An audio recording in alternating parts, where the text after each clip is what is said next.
Halo semuanya, kembali lagi di channel ini ya. Kali ini kita akan membahas soal SIMAK UI tahun 2015. Ini video yang pertama, maka kita bisa start dari nomor 37. Oke, pertanyaannya gini. Pada suhu tertentu, nitrogen dan hidrogen bereaksi membentuk amonia. Seperti ini reaksinya. Jika jumlah awal N2H2 dan NH3 yang dicampur, konsentrasi dari NH3 bertambah besar. Oke ya, pernyataan di bawah ini yang benar adalah, berarti saya gunakan permisalan gitu ya. Untuk jumlah mol N2 itu adalah A, H2 itu B, NH3 itu adalah C. Awalnya jika jumlah awal N2, H2, dan NH3 dicampur, ini berarti kita belum tahu kondisinya apakah dia setimbang atau belum, gitu kan. Berarti ini saya tulis sebagai Ki-C, di mana ini adalah C per A kali B. Atau saya tuliskan pakai persamaannya aja ya, di mana untuk Ki-C itu adalah produk NH3, ini kuadrat karena koefisiennya 2, terus ini adalah konsentrasi N2, dan juga konsentrasi H2 ini pangkat 3. Lalu, konsentrasi dari NH3 itu bertambah besar. Pernyataan di bawah ini yang benar adalah, jadi dari awal kita mereaksikan jumlah molnya A, B, C itu kan belum tahu ya kita reaksinya itu setimbang atau tidak. Lalu diberi waktulah beberapa saat agar mereka bisa mencapai kesetimbangan gitu. Lalu yang terjadi ternyata untuk mencapai setimbang yang terjadi adalah NH3 bertambah besar.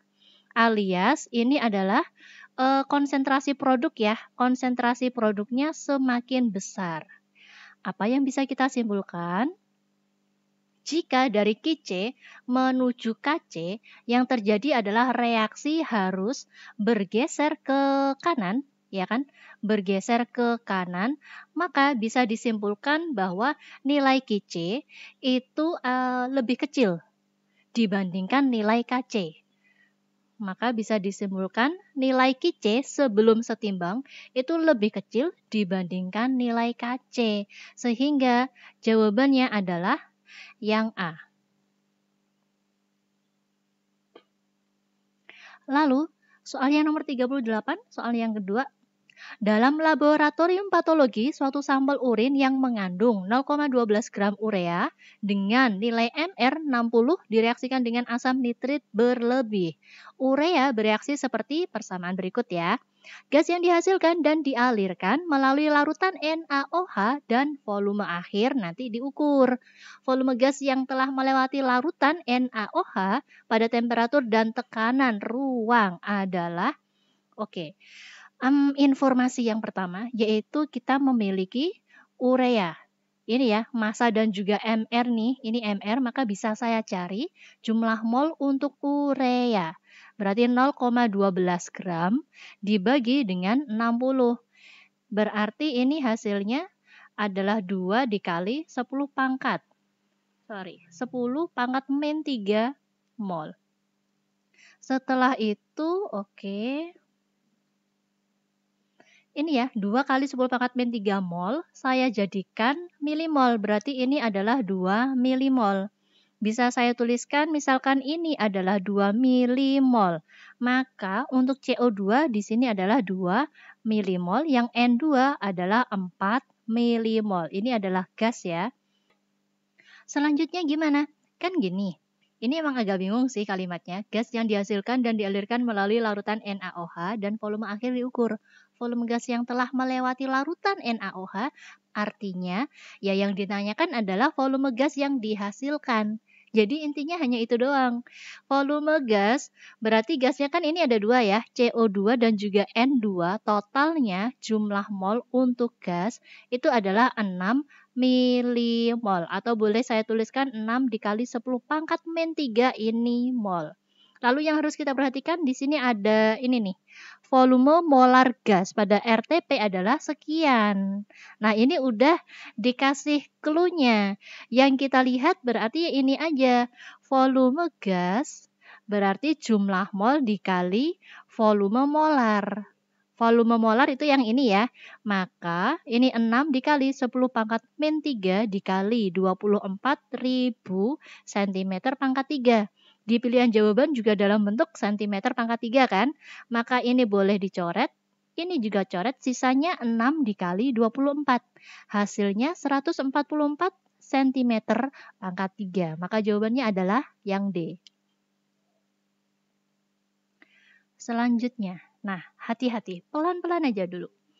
Oke, kita punya bagian model gini ya.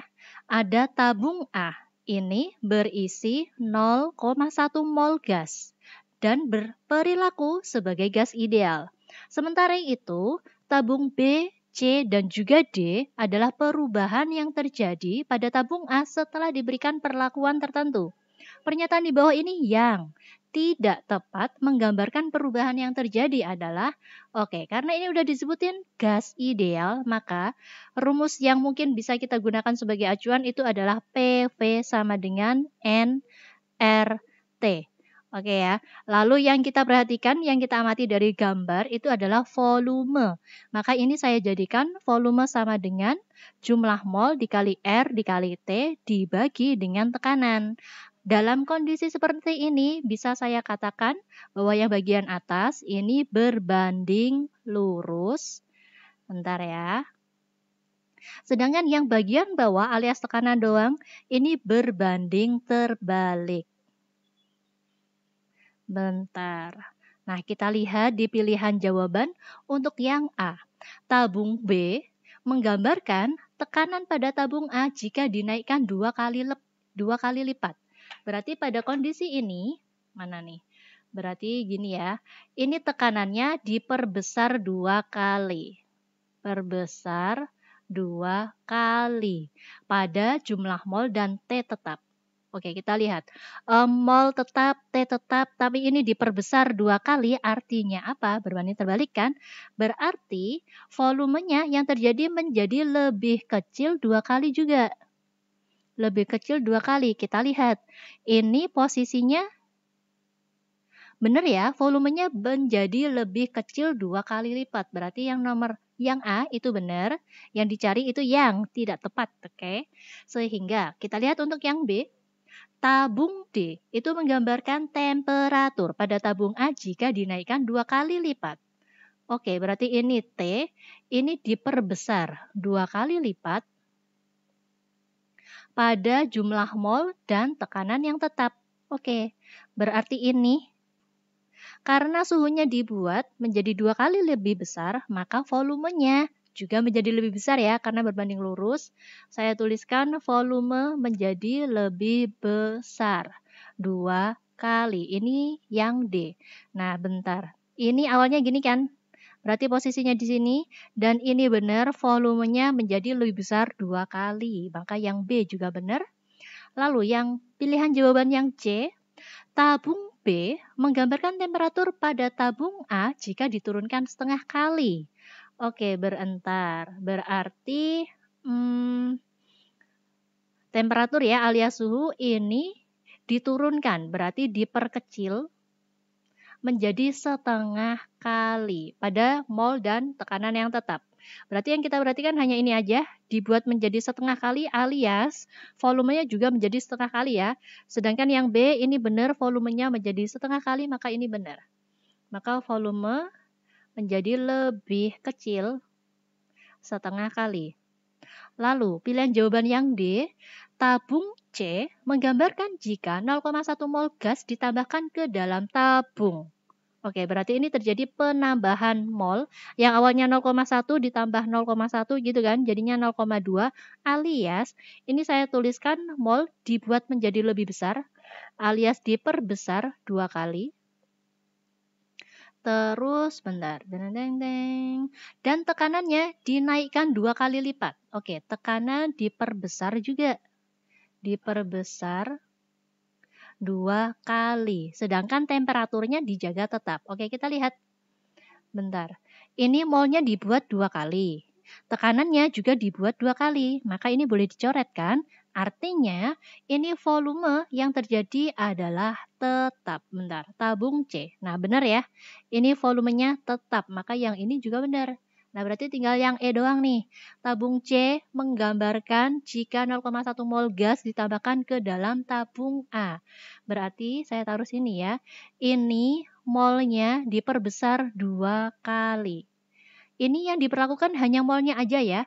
Suhu dan tekanan itu dibuat tetap. Mol diperbesar 2 kali, suhu dan tekanan dibuat tetap. Berarti gini doang kan?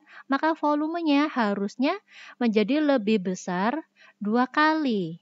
Bentar. Ini tabung C. Padahal tabung C volumenya tetap ya. Maka ini yang E salah. Alias jawabannya adalah yang E. Selanjutnya.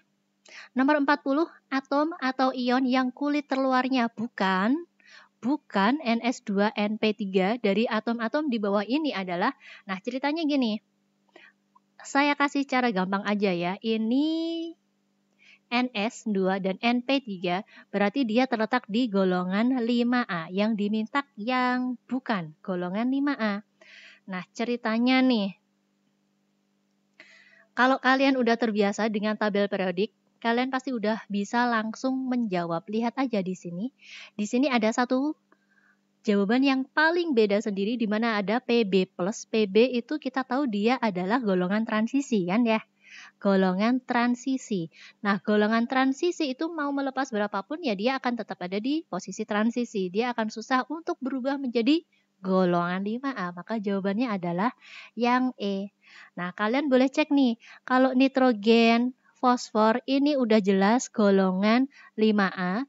Lalu yang Br2+, Br itu sebenarnya golongan 7A gitu ya. Tapi karena ini melepaskan 2 elektron, berarti yang awalnya elektron valensinya 7 dikurangi 2, maka jadinya 5. Termasuk NS2NP3, ini masuk. Lalu yang C-, C itu elektron valensinya 4, golongan utama ya. Lalu dia menerima 1 elektron, berarti tambah 1 hasilnya 5. Nah, ini dia juga menjadi NS2 dan NP3.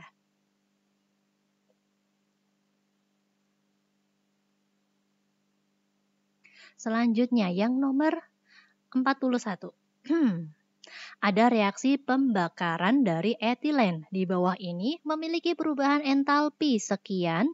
Entalpi pembakaran reaksi di atas jika produk air yang dihasilkan berfasa cair, bukan fasa uap H2O gas, adalah.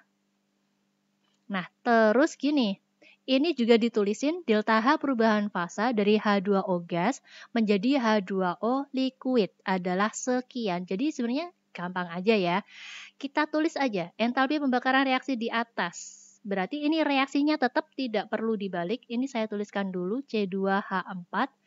Oke, saya fokusnya nanti untuk yang H2O-nya aja ya. Karena yang diminta H2O fasanya dirubah. 2H2O, ini saya tulis fasanya gas. Kita ingin mengubahnya menjadi fasa liquid di sini. Maka saya butuh di sini nih. Berarti H2O gas gini berubah menjadi H2O, ini liquid. Bentar, saya tuliskan delta H-nya min 1323 yang pertama. Lalu yang kedua delta H adalah min 44 ya. Terus gini, ini kan koefisiennya 2, berarti reaksi yang ini juga harus dikali 2. Maka min 44 dikalikan 2 adalah min 88. Kita jumlahkan aja. H2O ini gas, ini juga gas. Maka udah selesai sebenarnya. Dia udah berubah menjadi liquid. Nggak usah saya tuliskan ya reaksinya, biar nggak kelamaan. Maka delta H-nya langsung aja menjadi min 1411. Maka jawabannya adalah yang A. Oke, sampai di sini dulu ya video kali ini. Kita bisa lanjutkan di video selanjutnya. Sampai jumpa lagi. Terima kasih.